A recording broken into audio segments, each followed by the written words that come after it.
whoa, whoa, whoa, whoa, whoa. Get out the way, get out the way, get out the way, yeah. Yeah. Get out the way, get the fuck up out my way, yeah. Yeah.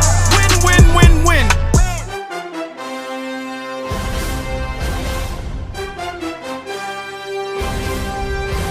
Yo, this is Monday Night Football themed episode 7. We're going through the NFL predictions. We got a game in 2 days at the time of this recording. You're going to get the Falcons and the Eagles going at it for the opening game of the season. And let's just get to the predictions, right? That's what this is all about. First division we're going to get into is the NFC North. And we got to start with the Green Bay Packers, right? Sorry, Vikings, but the Packers still look to be one of the favorites in this division. My final tally for them is going 11-5, and they have 7 key critical games and 2 critical. I mean, this is just, it's brutal on the Packers. Let's just put it that brutal on the Packers now that they have two back-to-back divisional games to start the season. You go, those divisional games count more than any other game. And what's worse than facing the new-look Chicago Bears with newly added Khalil Mack? Fortunately for them, it's at home. I do have them winning that game, as well as their second game of the season against the Vikings, which is also at home. So if those games were on the road, I would have went ahead and said, flip that W to an L. But since it's at home, Aaron Rodgers is usually money at home, and they're usually money early on. If you really see the Packers, I mean, there was a 1 year they started off a little rough, but mostly from what I can remember, they usually start pretty strong. And I think teams are going to struggle to defend Jimmy Graham to start the season. And I think with the poor tackling that we've seen going around the league, offense will prevail, and they will go ahead and escape those two back-to-back divisional games with wins, get off to a good start. But unfortunately, you run into the Rams, you run into the Vikings again on the road. You go to the Bears on the road. I got L's, all 3 of those L's coming in for the Packers. And then, of course, they have to play the mighty Patriots, who, once again, that's in Foxborough. I do not like Green Bay on the road in Foxborough. They do not go over there. It will be a great matchup. It will be a high-scoring affair, but the Patriots will not lose at home. You do realize the Patriots will screw with your headsets. They will get your play sheet. Everything's going to go their way when they're playing at home, especially in the regular season. So definitely have New England winning that match as well. And Green Bay is going to slip up and lose another game down the road. The Packers will play the Falcons this season. Falcons, they'll get that game at home. And they just seem to struggle with the Falcons. I don't really know why, because the Falcons, I mean, they're a good team, but they're Jekyll and Hyde. But they do play well against the Packers, and the Packers don't typically finish games against the Falcons. So I think I have that as a home matchup that they'll lose late in the season, and then follow that up with another loss at Chicago, which, trust me, Chicago at that time, end of the season, Khalil Mack, that defense is going to be, they're going to be rolling on all cylinders, and I really do believe that Green Bay may struggle with injuries again, especially on the defensive side. So they don't have a lot of room for or margin for error. It's definitely going to be an issue for them when you get into December football and you don't have a lot of bodies available, which they tend to not have, and you don't have a defense you can rely on. That's what happens. So 11-5, they will make the playoffs as a wild card spot, but 11-5, and they will not win the division. Moving on to the team that will win this division, the Minnesota Vikings with the newly added Kirk Cousins. No, I don't have them going 13-3 again, okay? 13-3 would be amazing for them, and it's possible. It is possible for them, but I'm trying to bring expectations down just a notch at a modest 12-4. I think that's very feasible for this team. This team is very talented, and that 13-3 couldn't be attained if they beat Green Bay week 2. That's all they have to do. If they beat Green Bay week 2, book 13-3. But that early with the new quarterback, I just don't trust it. I don't trust it for the Vikings, and I think they'll drop that game to Green Bay. And then the other 3 losses, they will have to play Philly at Philly. We saw what Philly did to them last year, and now they have to go to Philly. I don't like that matchup for them. They also have to go at New England, and they will get the Saints at home. Who the Saints? That's another game that, you win that game, 13-3 is plausible. But the Saints, they just seem to just be a difficult team to beat. And this is a coin flip. Let's just be honest. It's a coin flip, and I flipped it in favor of the Vikings just so they could have a nice 12-4 record, because I don't believe they'll lose to the Saints and the Packers. I think, or Packers, that one time. I do think that one or the other will happen, and they'll manage to get a win there. So 12-4 and divisional chance for the Minnesota Vikings. So moving on to the bottom two teams of the NFC North, I got the Chicago Bears finishing above the Detroit Lions. And this is because the Bears are able to have a easier schedule, and their marquee win is going to be the difference between these two teams is going to be that the Bears are going to pick up a win against the Packers and against the Giants and possibly against the Vikings as well. I do think that those are winnable games for a team with a defense as good as the Bears. The Bears actually had a solid defense last year. They got a lot of young guys, Leonard Floyd, and they got the Fuller brother out there at the corner. You add in Khalil Mack, a veteran that's going to be a defensive MVP caliber player. You add that to any average defense, and I think you're going to get a defense in the top 5, possibly top 7, top 3. There's a lot of opportunity for this defense. So with the overall addition of Khalil Mack and that defense that the Bears have, they got 2 solid running backs, and receivers are going to be kind of shaky, but if they can have that defense hold steady, they can squeeze out 8-8.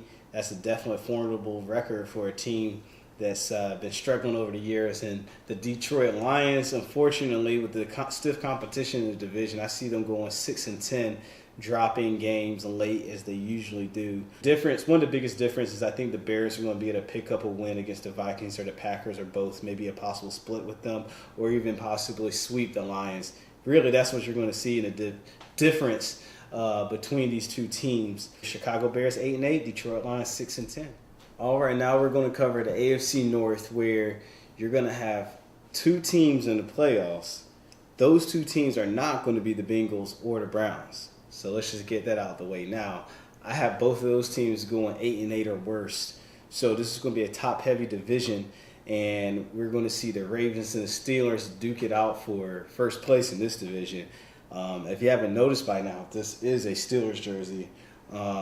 So obviously the Steelers are going to win a division. We've won the division the last 2 years. And what's going to change that? I mean, people want to, assume the demise of the Steelers is near because we do have drama going on with Bell. But overall, this is going to be the year that we continue the success. We won't go as strong as we did last year, which, we 13-3, might take a step back, go 12-4. But key game that we are going to win is the New England Patriots will lose to Pittsburgh and Heinz Field for redemption of the botched call the NFL had last year, where the Steelers will slip up, which is hard for me to predict because it's a Monday night game, and we typically win Monday night games. But week 3, we typically struggle in week 3s, and it's on the road in Tampa, in the humidity, in September. Pittsburgh usually doesn't play very well in those conditions. I feel like they'll lose that game. And then, of course, we'll lose to Saints late in the year. And you can add another loss in there. But the Saints, with that running game, our inside linebackers are not very good. Hopefully things will change by that time. But it's on the road. Ben doesn't play well on the road anywhere. But you go to the New Orleans Saints, I just don't see us performing that well, especially after beating the Patriots. That'll be a loss. One of those 2 games will be a loss. There's no way we win both of those games, and we're going to finish 12-4 when we drop another game in between there. So Steelers 12-4. I got the Ravens finishing 11-5, getting swept by the Steelers. So those other 5 losses are going to come throughout the season. Speaking of which, let's go back to the Steelers for a second. They got a murderous row. Look at this 5-game stretch. It's going to define our season.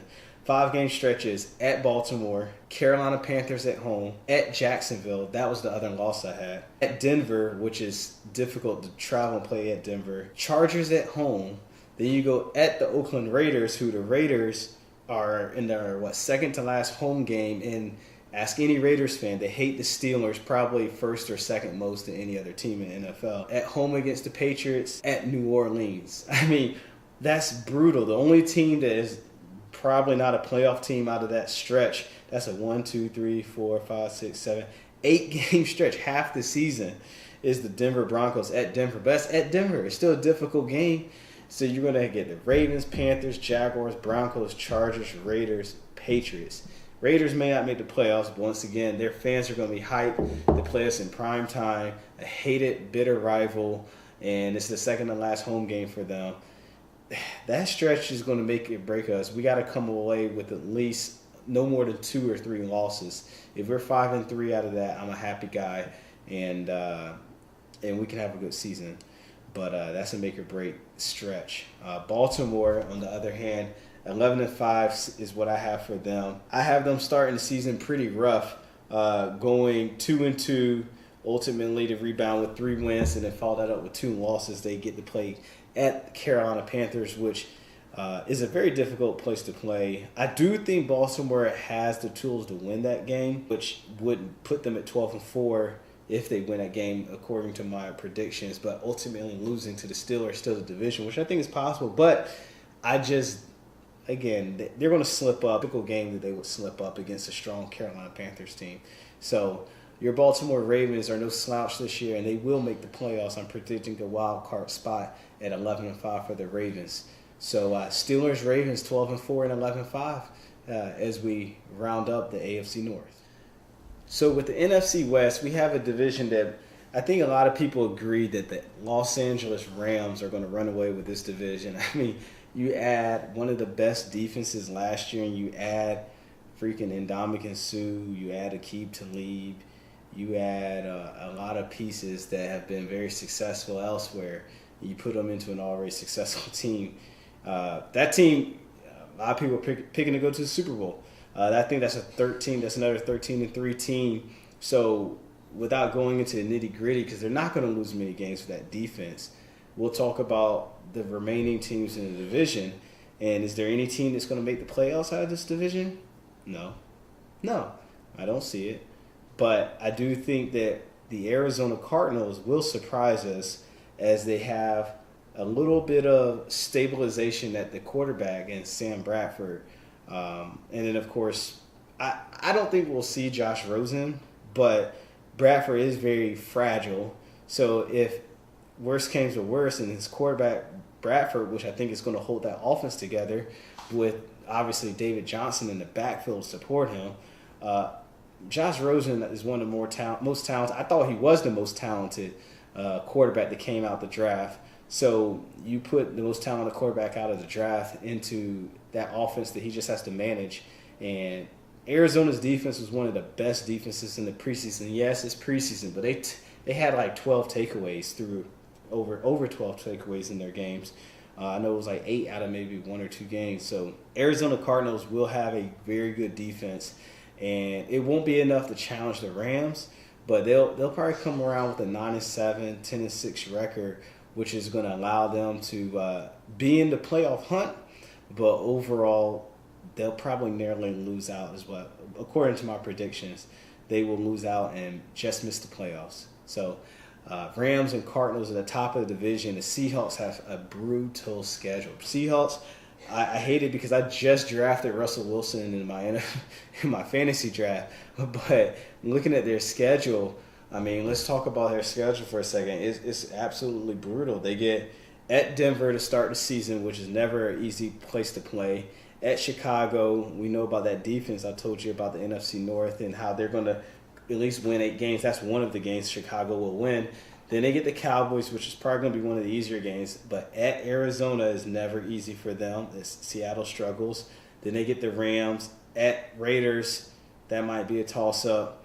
And then they get the Chargers. They play the Rams again, the Packers, Panthers, and the Vikings. And then, of course, San Fran usually plays them well. Seattle, at best, I'm going 7-9 at best for Seattle.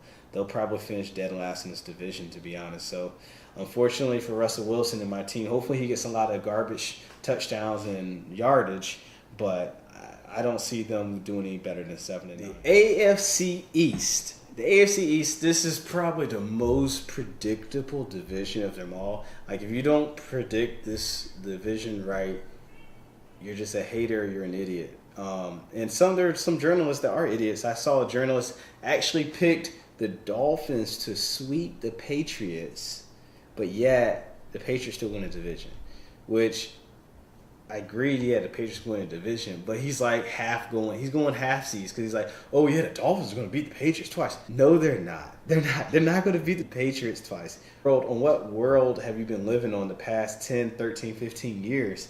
Yes, the Dolphins will beat the Patriots possibly once. I would say they would have a better shot if the Dolphins would have gotten that Miami game earlier in the year. Obviously, the NFL always gives New England Miami late when it's not as hot. Really, let's just be honest. I think the Patriots will sweep the Dolphins this year. Regardless, the Patriots are not losing more than 4 games in the season. They're just not going to. Their coach will not allow it. They have too much information on other teams to do that. And Tom Brady knows what plays to call in certain situations. It don't matter if he has a noodle arm. He's going to be able to be more prepared than anybody else when it comes to playing the game of football. For whatever reasons, he's more prepared. But they will go no worse than 12-4 and 13-3. Somewhere, just definitely not 14-2 team. I really want to say 11-5 is a possibility, but I feel like my haterism inside is getting the best of me. So really, 12-4 is probably where I'm going to settle that at. And is there any point of talking about the Dolphins? No, they will not make the playoffs. 7-9 at best. Realistically, 6-10, 5-11. Jets, same thing with the rookie quarterback. I do not believe in Sam Darnold. You can talk whatever you want about Sam Darnold. I heard some Jets fans talking up that defense. They will have a decent defense, but that doesn't mean they'll win many games. Only again, 7-9 at best. And then the Buffalo Bills. I do think the Bills have an opportunity to go 8-8, 9-7, but it's just I can't put faith in this rookie either. Josh Allen, I believe, is over there. I just can't. I don't trust him. So to wrap up this division, as always, the New England Patriots will win the division at 12-4 as the Bills narrowly miss out on the playoffs. All right, so moving on to the AFC South, we have a division that is, let's just say it, they reinvigorated. This division is now could be one of the more competitive divisions between the Titans, Jaguars, and the Texans. But it's going to come down to the Texans and the Jaguars. We know the Jaguars, who went 10-6 last season. It feels like they did better than that, is it not? 10-6 is a modest record, but I think a lot of people were predicting Jacksonville to go something along the lines of 11-5 or possibly 12-4 this year. It's really hard for me to make this decision because I am not going to believe in fool's gold. Yes, the defense was magnificent, but they're not surprising anybody this year. They're not going to surprise teams like they did Baltimore and Pittsburgh the first time around. What they showed is that they can be very inconsistent and they have a lot of flaws in their game, particularly the offense, and they've already lost their top receiver to injury. So 12-4 is too much of a stretch for this Jacksonville team. I think 10-6 is reasonable expectations. At best, 11-5. But to go worse than 10-6 with that kind of a schedule, I don't see it. So we'll stay at 11-5. And then we look at Houston, who also has a pretty favorable schedule. They do get New England early in the season, which might be the best time to play New England, if we're being honest. And then also Houston benefits by not having to play Pittsburgh. Jacksonville will have to play Pittsburgh again, and that is going to be a very difficult game, more so than play Cincinnati. So that game right there may be the difference. And, of course, the games that they play against each other. And we know the Houston Texans can play with the Jaguars. We know the Titans give the Jaguars fits and the Texans typically handle the Titans. So that interdivisional competition is what's going to put Houston above the Jacksonville Jaguars this year at 11-5. And I'm gonna stick with Jacksonville can still win and go at 11-5, but I do feel like Houston will win that tiebreaker. It's both teams at 11-5, or Jacksonville will drop to 10-6 if Houston can get a game from them and ultimately go, one game behind Houston Texans. So I do believe both of those teams are going to the playoffs. The Titans, unfortunately, will take a step back. They just did not make the necessary improvements that I see in the team. Deshaun Watson's closing the gap on Marcus Mariota just from what we saw in the 4 games. I mean, yeah, he didn't play the whole season. Mariota played the entire season, but looked pretty average and mediocre for most of it. Yes, they beat the Kansas City Chiefs, and I give him much props for his heads-up thinking and decisions to run. He made a lot of good decisions in that game. But against New England, it just all fell apart again. And I don't have much faith in Marcus Mariota. If you ask him to draft Mariota or Deshaun Watson, who are you going to draft in your fantasy leagues? You're going to draft Deshaun Watson. Definitely, he has a much higher upside, and he has Deshaun Hopkins to throw to. So Tennessee, sorry, you're missing the playoffs. And the Colts, do we need to say anything about the Colts? Andrew Luck is just coming back after not playing for a substantial amount of time. He has not looked that great in the regular season, and they did not give him much help in the offseason. So Indianapolis is looking at a top 5 pick again this year. But that will do it for your AFC South. Houston Texans division winner, Jacksonville Jaguars wild card. All right, moving on to the NFC East, the most popular and overrated division of them all. We're finally here, the NFC East, with the current Super Bowl champions that we've never said before about these Philadelphia Eagles. They are the defending Super Bowl champions. And they have, again, high expectations and aspirations like no other. This division is for the Eagles to take. I know in my Hot Takes episode, I said the Eagles would miss the playoffs. And I said the Giants will win this division. Looking over the Giants' schedule again, looking at these games, these brutal games they have to play, I mean, it's going to come to a dog. It's going to be very, very close between Philly and New York. And ultimately, Philly's going to win out because they have the better defense. They'll have the better quarterback when Wentz comes back. I'm not sure about the best offense. Barkley can still spark that team in New York. Yeah, you got to play the Falcons on the road. You got to play the Panthers on the road. You got to play the Texans on the road. And then, of course, you start off with the Jaguars, that ferocious defense without even getting your offense clicking. That's 4 losses right there, and you're not even getting into the divisional games. At best, I see the Giants at 10-6. What's going to be critical is for the Giants to beat the Eagles, which I think they can do. If they can beat the Eagles, in which I think they will need to do that twice to easily win. If they sweep them, oh yeah, they're winning the division at 10-6. Philly's going to drop a lot of games. Why? Because the Super Bowl hangover. Okay, this is not the New England Patriots team that goes to AFC championships or Super Bowls on a routine basis. This is not the Pittsburgh Steelers or the Green Bay Packers who make the playoffs and go to AFC and NFC championships on a routine basis. This is the Philadelphia Eagles with a third-year quarterback coming off a serious injury, and the team that has a coach that hasn't had much success until he got here to Philly last year and had that one crazy year. I just don't see the pieces that's needed to repeat. I see a Super Bowl hangover. They will drop too many games, and they have a difficult schedule as well. They have to play the NFC South. 10-6, 9-7 is where this Eagles team is going to be at. 10-6 is, I think, more realistic. And once again, if you get to that tiebreaker with the Giants, that will determine the division, the same as we talked about with the AFC South. So if I had to pick one outright winner, I hate to say New York just because we haven't seen them, what they can do with Barkley and with Odell back. They have a lot of pieces to come in. They can do it, though, because Eli is a veteran quarterback. The Giants have a decent defense, but I have to go with the brain and just say Philadelphia wins it by tiebreaker at 10-6. Both of these clubs finishing at 10-6. Dallas and Washington can make some noise. Obviously, the divisional tiebreaker, again, is going to be the deciding factor in these games. And the Giants do pretty well with Washington. Same with Philly. And the Cowboys, let's just be honest, that could be the difference right there. Because the Cowboys typically play the Eagles better, and they typically lose to the Giants. So if the Giants can sweep the Cowboys and the Philly splits with the Cowboys, that could be your division decider right there. So it's really a toss-up. And to pick one, I would have to go with Philadelphia just to give them a little bit of respect.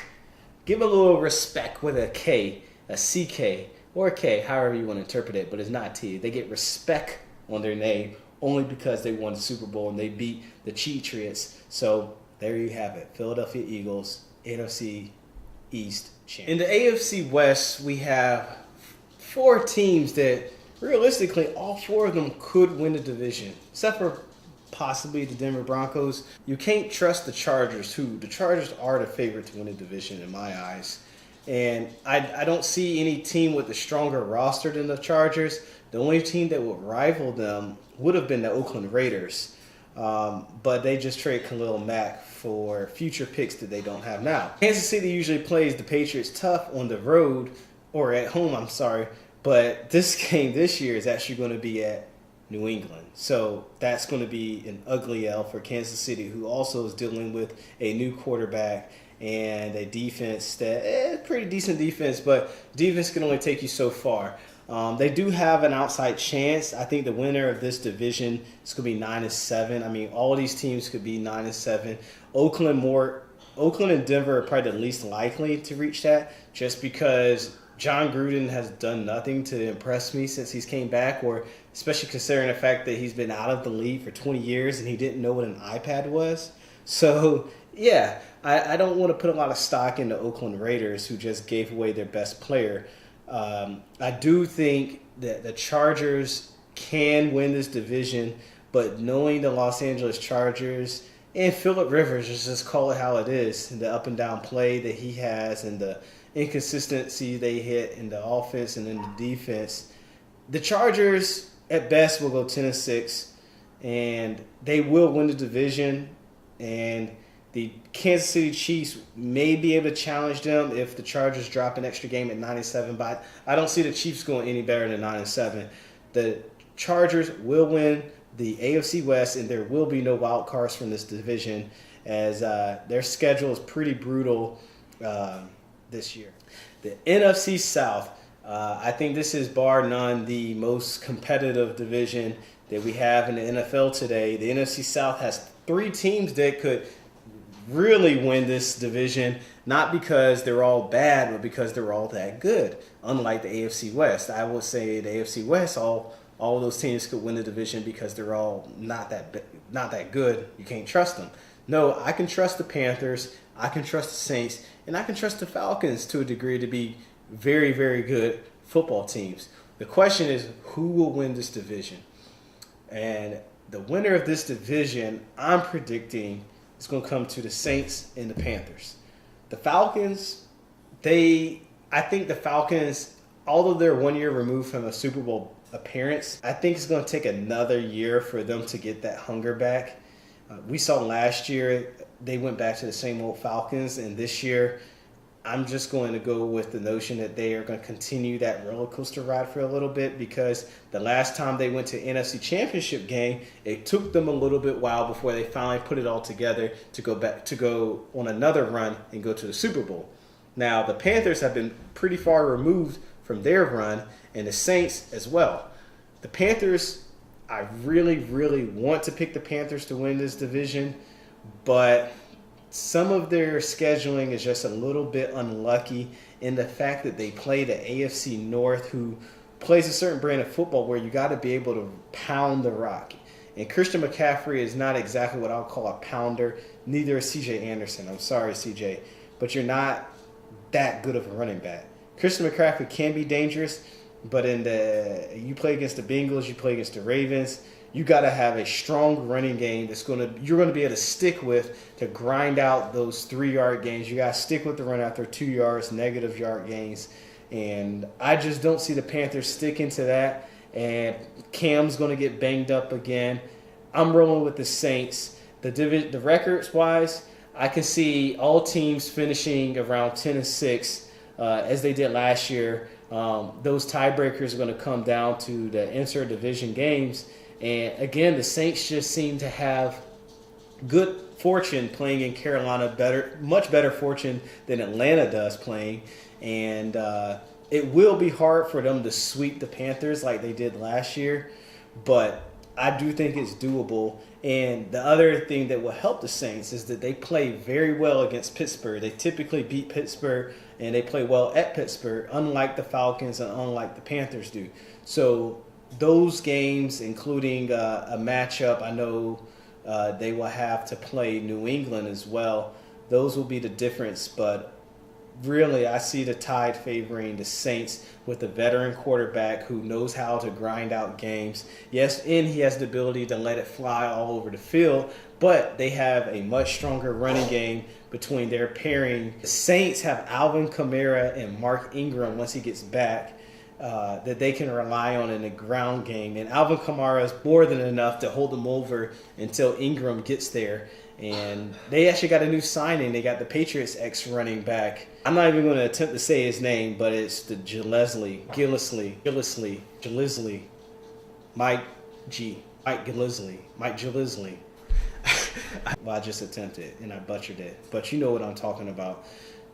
So they will have some decent options in the running game until Ingram gets back, and they'll be able to win this division at about 11-5, 12-4 of record. Panthers will get the second wild card. I do not see the Falcons making the playoffs this year. Panthers could finish at 10-6 and 11-5, so they'll probably be about one game behind the Saints. That's the final prediction. The New Orleans Saints will repeat as NFC South divisional winners. So there you have it, all 8 divisional winners and wild card predictions. I'm not going to go into the postseason. I gave you the wild cards and I gave you the division winners. That's already as much of a stretch of a guessing game that we can all do. If we went into Super Bowl predictions, I know they're going to be butchered, but I will give you Super Bowl predictions later down the road. As of right now, all I can tell you is that this season is going to be a very unpredictable season, as I do think the decline of the New England Patriots will be a little more evident in the rise of the Jacksonville Jaguars, the Houston Texans, the rise of the Los Angeles Rams and the Vikings. We're going to have 2 completely different teams in the Super Bowl this year. That's my prediction on that. And good night. Guys, look forward to next episode. We are going to talk about the Le'Veon Bell situation. I had a lot of activity today on Twitter with a lot of different quote-unquote, I guess, Bell fans, because they definitely weren't Steeler fans because they didn't know a lick about the Pittsburgh Steelers.